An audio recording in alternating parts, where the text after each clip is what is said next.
এ কি, এই গর্তে এত বড় সাপ ছিল আর আমি দেখতেই পেলাম না। গর্তের সাথে সাথে সাপটিকে তো আমি কেটে ফেললাম। সাপটিকে দেখে তো অনেক বিষধর সাপ মনে হচ্ছে। এখানে মনে হয় আরো সাপ রয়েছে। আমি দ্রুত পালিয়ে যাই। এরপর মাধব পালিয়ে যায়। তখন সেই গর্ত থেকে একটি বাচ্চা সাপ বেরিয়ে আসে। এটা কে ছিল? আমার গর্তে আমার মাই তো থাকবে। ডিম থেকে বের হওয়ার সাথে সাথে বাবা মা এখানে লুকিয়ে রেখে গেছে। আমার মাকে আমি আজও দেখিনি। নিশ্চয়ই মা আমার সাথে দেখা করতে এসেছিল, আর ওই শয়তান কৃষক আমার মাকে মেরে ফেললো আর আমাকে মায়ের আদর থেকে বঞ্চিত করলো। মা, ওর জন্য আমি আমার মাকে হারিয়েছি। আমার মায়ের মৃত্যুর প্রতিশোধ আমি নেবই, ছাড়বো না ওকে। উফ বাবা, জোর বাঁচা বেঁচেছি। আর একটু হলেই সাপটা আমাকে কামড়ে দিত। ওগো, কি হয়েছে? এমন হাঁপাচ্ছ কেন? আর এত তাড়াতাড়ি তোমার আলকাটা শেষ? আর বলো না, আল আর কাটলাম কোথা থেকে। আজকে আমার কপালটাই খারাপ। সবেমাত্র জমিতে আল কাটা শুরু করেছিলাম, তখনই কোথা থেকে যেন একটা সাপ আমার কোদালের সামনে চলে আসে। আর আমি না জেনে বুঝে সাপটিকে কোদালের কোপে দুখণ্ড করে ফেলেছি। হে কি অলক্ষণে কাণ্ড! না জানি কেমন স্বাদ ছিল। আমার তো ভয় করছে। বাবা মা, তোমরা এত ভয় পাচ্ছ কেন? সাপকে আবার কেউ ভয় পায় নাকি? আর এমনিতেও বাবা কি আর ইচ্ছা করে সাপটিকে মেরেছে? জানো বাবা, সাপ আমার খুব ভালো লাগে। তোর বাবা সাপের ভয়ে পালিয়ে এসেছে, আর তোর সাপ ভালো লাগে? বোকা মেয়ে! খবরদার, কোনো সাপ দেখলে ভুলেও তার কাছে যাবি না। সাপের বিষ খুব ভয়ানক। হ্যাঁ রে মা, তোর মা ঠিকই বলেছে। সাপেদের সাথে কখনোই বন্ধুত্ব করতে নেই, কারণ সাপেরা কখনোই মানুষের বন্ধু হতে পারে না।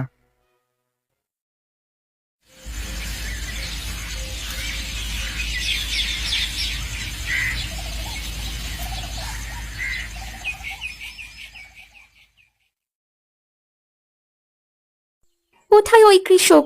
আজ না হয় কাল তোকে তো এই মাঠে আসতেই হবে। যেদিন তুই আমার সামনে আসবি সেদিনই তোর শেষ দিন হবে। কিন্তু আমার বেশি ওই কৃষক মরবে তো। যদি না মরে তবে তো উল্টো ও আমাকেই মেরে ফেলবে। না না, আমাকে বুদ্ধি খাটিয়ে কাজ করতে হবে।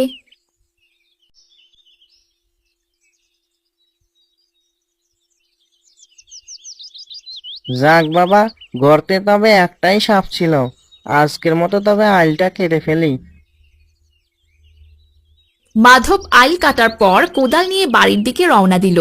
তখন সেই সাপটিও মাধবের পিছু নিয়ে তার বাড়ির দিকে চলতে শুরু করলো।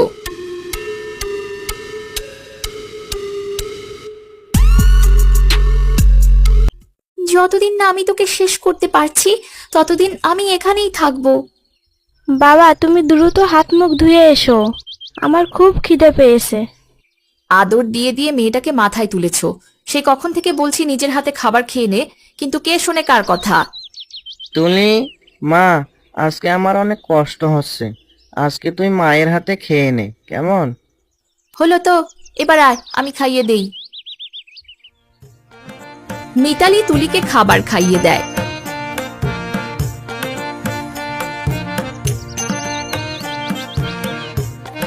তখন আড়াল থেকে সেই সাপটি বলে, আজকে আমার মা বেঁচে থাকলে আমাকেও এমন আদর করে খাবার খাওয়াতো।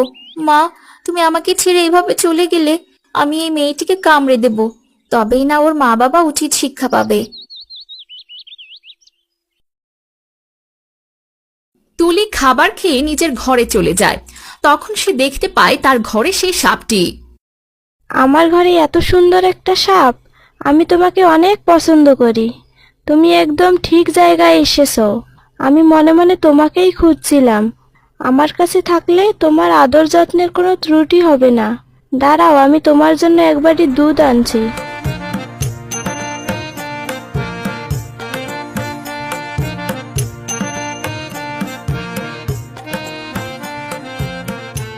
আরে, এ আমি কোন বিপদে পড়লাম?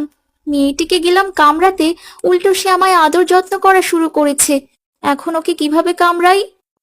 দুধ খেয়ে তুমি আমার বিছানায় চলে এসো। এই ঠান্ডায় বাইরে থাকতে তোমার অনেক কষ্ট হবে। আর হ্যাঁ, ভুলেও আমার বাবা মার সামনে পড়ো না যেন, তবে ওরা তোমাকে মেরে তাড়িয়ে দিবে। কারণ ওরা সাপকে অনেক ভয় পায়। জানো, আমার সাপ দেখলে একটু ভয় করে না। আমি তো ওর সব ভাষা বুঝতে পারছি, কিন্তু ও কি আমার ভাষা বুঝতে পারবে? আর পারলেও বা কি, আমি ওর সাথে কোনো কথাই বলবো না, কারণ ও হচ্ছে আমার শত্রু। কয়েকটা দিন এখানে থেকে তারপর ওদেরকে মেরে এখান থেকে চলে যাব আমি। কয়েকদিন পর নাগরাজ মাঠের কাছে আসে।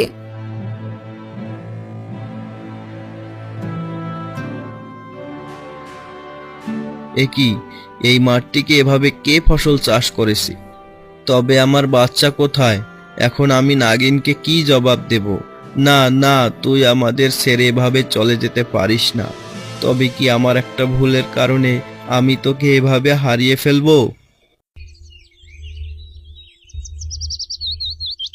বাবা, মাকে তো হারিয়েছি, তুমিও কি আমার খবর নিতে আসবে না? আজকে কতদিন হলো আমার বাবাকে দেখি না। সব হয়েছে এই কৃষকের জন্য। আমার বিষ সত্যিই কাজ করে কিনা আজকে তার প্রমাণ হবে।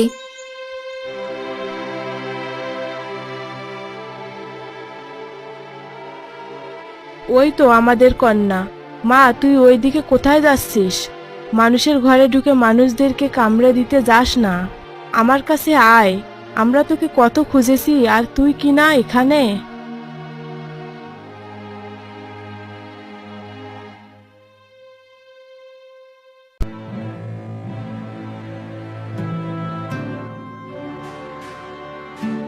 কে তুমি? আমার মা মারা গিয়েছে।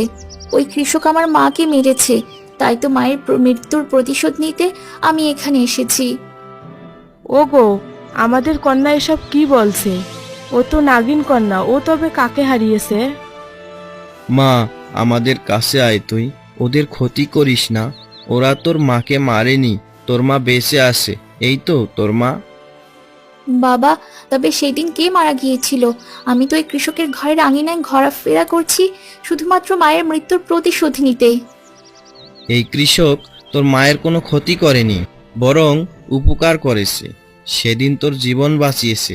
ওই কৃষক যাকে মেরেছে সে হলো কালনাগিন। ওই তোর ক্ষতি করতে এসেছিল, আর কৃষক তার অজান্তেই ওই কালনাগিনকে মেরে তোকে বাঁচিয়েছে। কি বলছে বাবা? তবে কাল রাতে যে আমি এদের খাবারে আমার বিষ মিশিয়ে রেখেছিলাম, তাহলে তার কি হবে? এই নিষ্পাপ মানুষেরা তবে মারা যাবে? এই না হলে আমাদের নাগিন কন্যা। নিজের মধ্যে কতটা জেদ! তুই তো পারবি নিজের মা বাবা আর নিজেকে রক্ষা করতে। তোর মধ্যে এখনো কোনো বিষ আসেনি। যা তুই মিশিয়ে রেখেছিস তা খেলে ওদের কিছুই হবে না। তাহলে আমি দুশ্চিন্তা মুক্ত। যে আমার উপকার করেছে তাদের আমি কোনো ক্ষতি করতে চাই না। তোমরা একদম সঠিক সময় এসেছো। জানো মা, তুলি অনেক ভালো। আমি মাঝে মাঝে তুলির সাথে দেখা করতে আসব। তারপর নাগিন কন্যা নাগরাজ ও নাগিনের সাথে জঙ্গলের দিকে চলে যায়, আর তুলি ও তার মা বাবা হাসি আনন্দ করতে থাকে। তাদের এই ঘটনা অজানাই থেকে যায়।